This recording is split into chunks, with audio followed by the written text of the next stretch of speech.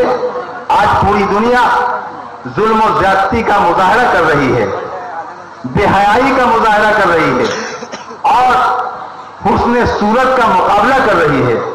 میں آپ کو بڑے ادب کے ساتھ مبارکباد دیتا ہوں کہ دنیا بے حیائی میں مصروف ہے اور اس کے مقابلے میں مصروف ہے۔ آپ سیرت و کردار کو قائم کرنے میں اور اس کی سلامتی کے لیے اور اس کی ترسیل کے لیے اور بچوں کو بہتر بنانے کے لیے آپ ایک دوسرے قسم کا مقابلہ کر رہے ہیں اور مظاہرہ کر رہے ہیں۔ اس مقابلے سے دنیا کنگال ہوگی، دنیا میں ظلم و زیادتی کا مزاج بنے گا۔ آپ تو صلح و آشتی کا کام کر رہے ہیں، امن و امان کا کام کر رہے ہیں، کیریکٹر بلڈنگ کی تعمیر کا کام کر رہے ہیں، اور یہ کام بچوں کی تعمیر کے لیے بھی ہے اور ملک کی تعمیر کے لیے بھی ہے۔ شہری یہاں کے اچھے ہوں گے اگر تو ملک اچھا ہوگا، ملک ترقی کی طرف بڑھے گا۔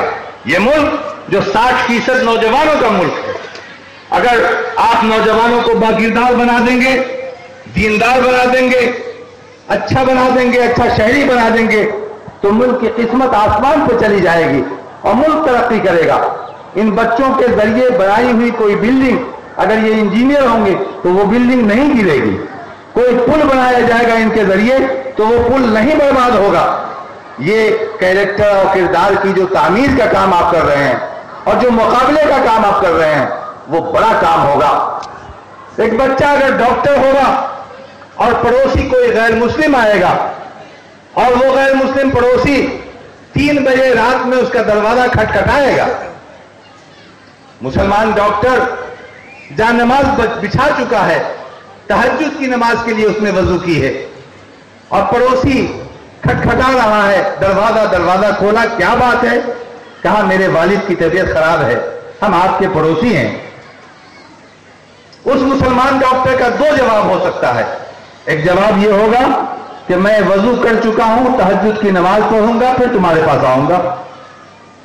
ایک دوسرا جواب ہو سکتا ہے کہ عملی طور پر وہ جا نماز کو سمیٹ کے رکھ دے اور فرسٹ ایڈ کا بستہ اٹھائے اور دوڑا جائے کہ کن کی طبیعت خراب ہے اور ان کی راحت کا انتظام کرے، ان کی سہولت کا انتظام کرے، فائدہ پہنچائے، اور کائنات کے خالق اور مالک سے یہ امید رکھے کہ اس تہجد سے زیادہ ثواب کائنات کا خالق اس کو دے گا، اس لیے کہ وہ ایک انسان کو فائدہ پہنچانے کے لیے واقع ہے.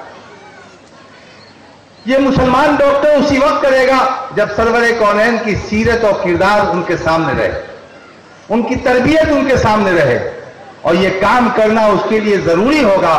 اور اس کو مذہبی طور پر یہ رہنمائی ہے کہ اس کو یہی کام پہلے کرنا ہے، تب اس کو اپنے تہجد کی نماز پڑھنی. ایک آدمی نیت باندھے ہوا ہے نماز میں، اور نماز میں جب نیت باندھ لیتا ہے تو اللہ سے خاص رشتہ قائم ہو جاتا ہے. وہ نماز پڑھ رہا ہے جس کے لیے کہا گیا کہ تم اس احساس کے ساتھ عبادت کرو کہ گویا تم کائنات کے خالق کو دیکھ رہے ہو، اور یہ تصور اگر نہیں قائم ہو سکے تو یہ سمجھو کہ کائنات کا خالق تم کو دیکھ رہا ہے. وہ اتنی معیاری نماز پڑھ رہا ہے، نگاہ اس کی اچکتی ہے آگے کی طرف، دیکھتا ہے کہ ایک سامنے کنواں ہے اور کوئی نابینا آدمی جا رہا ہے اور اس نشانے سے جا رہا ہے کہ وہ کنویں میں گر جائے گا. یہ آدمی رکوع سجدہ کو چھوڑ دیتا ہے، دوڑا جاتا ہے اور اس انسان کی حفاظت کرتا ہے، بچاتا ہے اس کو. اور بچانے سے پہلے شریعت کی ہدایت ہے کہ خبردار تم اس سے یہ مت پوچھنا کہ وہ مسلمان ہے یا ہندو ہے یا یہودی ہے یا نصرانی. ایک انسان کنویں میں گر رہا ہے، تم اپنی نماز چھوڑ کر کے وہاں جاؤ اور اس کو بچاؤ، اور بچا کر کے آ کر کے پھر اپنی نماز کو پوری کرو اور نماز مکمل کرو. یہ ہے پروفیٹ محمد صلی اللہ علیہ وسلم کی سیرت، یہ ہے ان کی سکھائی ہوئی تعلیم. اور اس تعلیم پر ہمیں اور آپ کو عمل کرنا ہے تاکہ انسانیت کا بول بالا ہو، سماج میں انسانیت کو فروغ ہو سکے. جسے فضول سمجھ کے بجھا دیا تو نے، جسے فضول سمجھ کے بجھا دیا تو نے، وہی چراغ جلاؤ تو روشنی ہوگی. انہی کے کارنامے کو، انہی کے کیریکٹر کو سامنے لانے کی ضرورت ہے.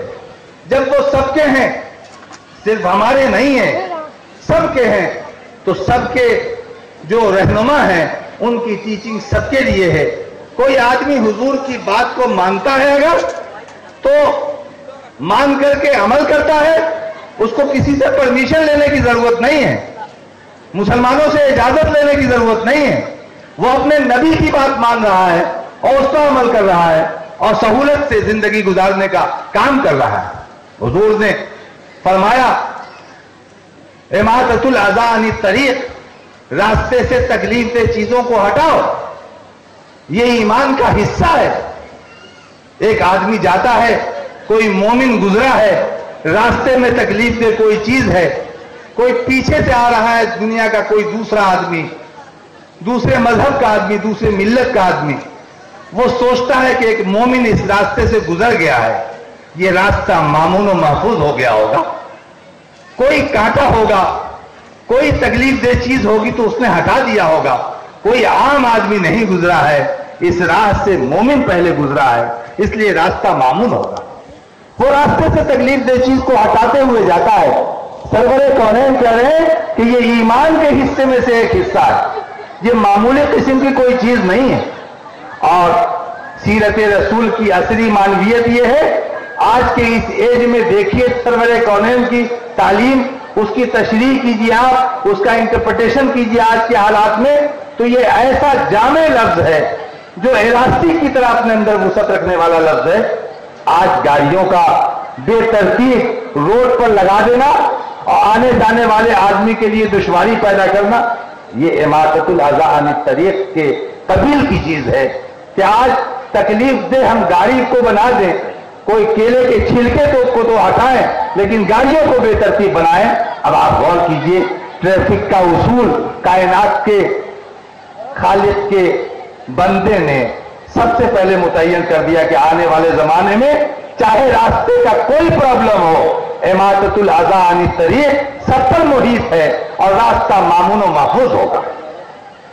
میرے ساتھیوں اور بزرگوں، میں اس موقع پر اپنے نوجوانوں سے کہنا چاہتا ہوں، اپنے عزیزوں سے کہنا چاہتا ہوں، اور حضرت مولانا پرویز عالم صاحب کی یہاں آمد کو میں نے ٹھیک سے محسوس کر لیا ہے اور میں ان کے جذبے کا احترام کروں گا۔ میں اپنے عزیزوں سے کہنا چاہتا ہوں کہ آپ نے سیرت کو سنا ہے، کچھ پریکٹیکل بھی آپ کو کرنا ہے۔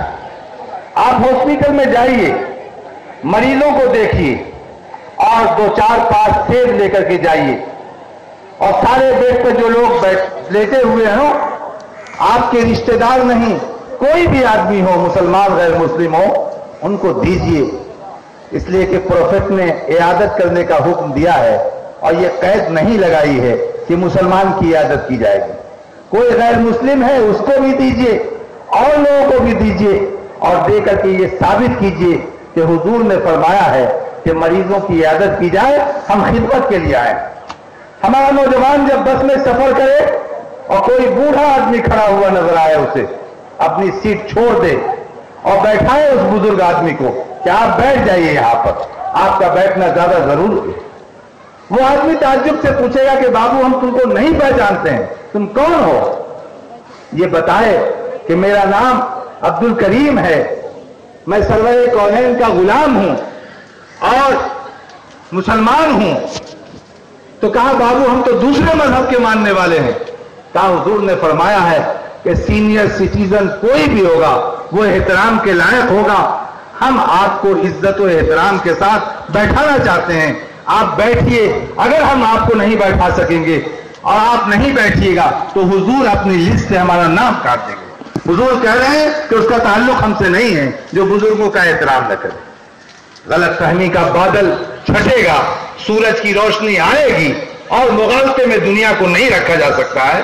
وہ غور کرے گا اور پیچھے اس سے کم عمر نوجوان کوئی بیٹھا ہوگا، اس کو غیرت آئے گی کہ یہ کتنا بھلا نوجوان ہے، وہ اپنی سیٹ چھوڑ کر کے کہے گا کہ بھیا آپ اس پہ بیٹھ جائیے، آپ تو بہت باکردار آدمی ہیں، بڑے اچھے آدمی ہیں۔ یہ ہے تعلیم اور اس پر عمل کرنے کی میرے بزرگوں ضرورت ہے۔ میں اس نظام تعلیم کو مبارکباد پیش کرتا ہوں۔ میں نے ابھی بچوں کا پروگرام سنا اور میں وہاں بیٹھا تھا اور میرے آنکھوں نے اپنا کام کیا اور آنسوؤں سے میں پروگرام کو دیکھتا رہا۔ میں آپ کو مبارکباد پیش کرتا ہوں کہ آپ نے اس قدر مناسب انداز میں پروگرام کی ترتیب کی تھی۔ چھوٹی چھوٹی بچیاں، یتیم بچیاں وہ پروگرام پیش کر رہی ہیں۔ سرور کونین کہتے ہیں کہ انا ولی من لا ولی اللہ، کہ میں اس کا گارجین ہوں جس کا گارجین کوئی نہیں ہے۔ آپ نے ان بچیوں کے سر پر ہاتھ رکھا ہے، آپ کے انسٹیٹیوشن میں رکھا ہے، آپ نے ایک نظام بنایا ہے اور نظام بنا کر کے کام کرنا شروع کیا ہے۔ یقیناً وہ بچیاں اگر آپ کے ادارے میں نہیں آتی تو کہیں پلیٹ مارتی رہتی، ہوٹلوں میں بچے جھاڑو دیتے رہتے، لیکن آپ نے ان بچوں کو یہاں لا کر کے اور فری ایجوکیشن دے کر کے، پڑھا لکھا کر کے بہتر بنانے کا کام کیا ہے۔ یہ اس ملک کو بھی سپورٹ ہے اور ملک کو اس طرح سپورٹ ہے کہ رائٹ ٹو ایجوکیشن کے تحت قانون کی دفعہ 21A کے تحت گورنمنٹ کی یہ ذمہ داری ہے کہ 6 سے 14 سال کے بچوں کی تعلیم کا انتظام سرکار کرے، گورنمنٹ کرے۔ کوئی گارجین اگر عدالت میں کیس کر دے کہ ہمارے بچوں کی تعلیم کا انتظام نہیں کیا گیا ہے تو سرکار پنش کرے گی، عدالت پنش کرے گی سرکار کو کہ آپ کے ذمہ یہ کام ہے، آپ کو کرنا ہے۔ آپ مبارکباد کے حقدار ہیں کہ ایک نیا پیسہ سرکار سے لیے بغیر ان بچوں کو پڑھانے لکھانے کا کام کر کے نیشن کے لیے، ملک کے لیے اچھا شہری تیار کرنے کا کام کر رہے ہیں۔ اور یہ ملک تعلیم کی طرف آگے بڑھ رہا ہے. یقیناً آج نہ کل نہ پرسوں آنے والے دنوں میں جب یہ تحقیق ہوگی، سامنے معاملہ آئے گا تو آپ کو پذیرائی کا خط لکھا جائے گا، آپ کا شکریہ ادا کیا جائے گا کہ نیشن کی تعمیر میں آپ کا بڑا کنٹریبیوشن ہے. اور جنت کی تو بشارت ہے آپ کو کہ آپ ان بچوں کو زبان دے رہے ہیں، ان بچوں کو سلیقہ سکھا رہے ہیں جن بچوں کی قسمت میں غربت کی وجہ سے ضلالت و گمراہی تھی، لیکن آپ نے ان کو سمیٹنے کا کام کیا ہے. آپ کا ایجوکیشن سسٹم، آپ کا نظام تعلیم بہتر ہے. میں گارجین سے کہنا چاہتا ہوں، اور یہ بات کہے بغیر میں اپنی بات ختم نہیں کرنا چاہتا، کہ آپ معروفیت کے شکار نہ ہوں. آپ جن علاقوں میں اعلیٰ تعلیم کے لیے بچوں کو بھیجنا چاہتے ہیں، اگر آپ کا بچہ پیسہ کمانے کی مشین بن گیا لیکن اللہ رسول سے ناواقف رہا، اور آپ کے انتقال کے بعد آپ کے لیے دعا کیسے کی جاتی ہے وہ بھی اس کو معلوم نہیں رہا، تو یہ کون سا نظام تعلیم ہے اور کہاں آپ اپنے بچوں کو بھیج رہے ہیں؟ 3 شفٹ آپ نے ملازمت کر کے پیسے کمائے اور بچوں کی دنیا بنانے کے لیے ان کی آخرت آپ نے چوپٹ کر دیے گا، تو یہ کون سا نظام تعلیم ہے؟ کون سی عقل مندی؟ آپ کو یاد رکھنا چاہیے کہ آپ کے بچوں کا 2 مستقبل ہے، جس کو سرور کونین نے فرمایا کہ ربنا آتنا فی الدنیا حسنہ وفی الآخرۃ حسنہ وقنا عذاب النار. اور یہ قرآنی دعا سرور کونین فرمایا کرتے تھے اور برابر کہتے تھے کہ دنیا کے حسنات کی بھی دعا کرتے تھے، آخرت کی بھلائیوں کی دعا کرتے تھے اور دردناک عذاب سے بچنا چاہتے تھے. تو آپ نے اگر ان بچوں کو بنانے کے لیے وہاں لگا دیا جہاں ایمان و عقیدہ اس کا رخصت ہو جائے گا، تو آپ کے پاس کیا ملا؟ آپ کو اس دوہرے مستقبل کو قبول کرنا چاہیے. ایک مستقبل آپ کے بچوں کا اس دنیا کا مستقبل ہے، اور ایک اور حقیقی مستقبل ہے جو آخرت کا مستقبل ہے جس پر آپ ایمان لائے ہوئے ہیں. آپ کے بچوں کی دنیا بھی بہتر ہو، آپ کے بچوں کی آخرت بھی بہتر ہو، یہ آپ کی ذمہ داری ہوگی. اور یہ وہی ممکن ہے جہاں صلاحیت کے ساتھ ساتھ صالحیت بھی ہو اور تعلیم کے ساتھ ساتھ تربیت بھی ہو، تاکہ بچے اس دنیا میں بھی کامیاب بن سکیں اور آخرت کو بھی بہتر بنا سکیں اور ملک کے مورل ویلیوز کو بھی وہ ترقی دے سکیں. میں نے یہ چند معروضات آپ کی خدمت میں پیش کی ہیں. کہیں پر اگر آپ نے کوئی گرانی محسوس کی ہو